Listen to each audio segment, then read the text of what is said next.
And then we've got lots of questions about writing mysteries. I know that we're coming right up on the time that Liz needs to leave. And I try never to have someone on the podcast that I don't ask this question of. So before you go, I'm going to start with you, and I'm going to ask everybody. Liz Verona, have you ever seen a flying saucer and or a ghost? I have not. Tony, have you seen any ghosts or flying saucers since the last time we did this? Not since the last time, no. And I think I told you my ghost story the last or my angel story the last time. So, but I haven't had an experience like that since. Gotcha. And we'll just go right around the screen since we're there. Diana, have you seen a ghost and or a flying saucer? Oh, when I was young, like maybe 5th or 6th grade, I was at a party and we all saw something in the sky, and the host dad loaded us all in the car and we went chasing around town trying to get a better look. So that was my closest thing to a flying saucer. We never figured out what it was. It was just a bunch of weird shaped lights. Ghosts? Not really. No. I should clarify, by the way, if you've got like a Bigfoot story or you saw a leprechaun, don't hold out on me. Make sure you. Elizabeth, you're next on the screen. No. Fair enough. And Marianne?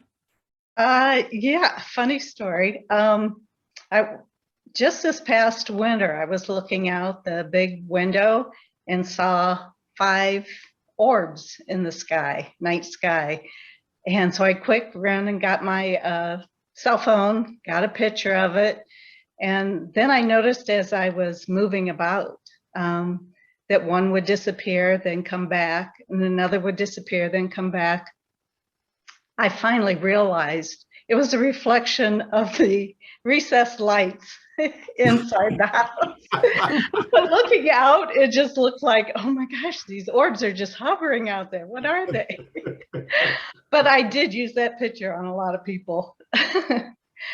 And as far as ghosts, I would have to say more of like an experience where an intervention almost. For example, one time I was came to a stoplight at an intersection, and I had an envelope up on the dashboard, and my windows were up, there was no air on, and the envelope just all of a sudden fell to the floor, like somebody had just swiped it off of there. And I quickly went to pick it up, and the light had turned green while I did that. And by the time I started to go, a car had just blown through the intersection with a red light and going at a high speed. And I would have been broadsided had I not stopped to pick up that envelope when that got swiped off the dashboard. But a lot of different things like that, where it's like somebody's watching out for me. So it's possible there's an alternate timeline where you're not here anymore. And now it's doubled up. Oh, that would leave it open for a lot of comments.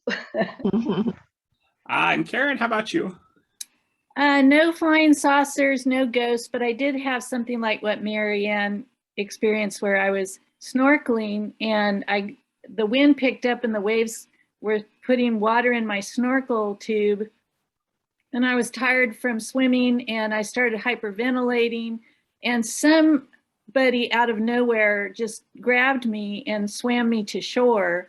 And all I saw was their fins disappear under the water. And then I don't know where they went. And Ross? Well, you're asking somebody who's been in the space program. So you know. Well, I have. No, I don't know. And he can't talk about it. Well, there are things I can't talk about, but I don't think there are. I have not seen what I really believe there are that the UFOs that people are reporting are real, a lot of them. But I've never experienced one personally. I've had an experience. My daughter named Renee died when she was 14 years old. And I have felt her presence on more than one occasion when I was under high stress. And I don't know what that, it's almost, again, you called it an intervention.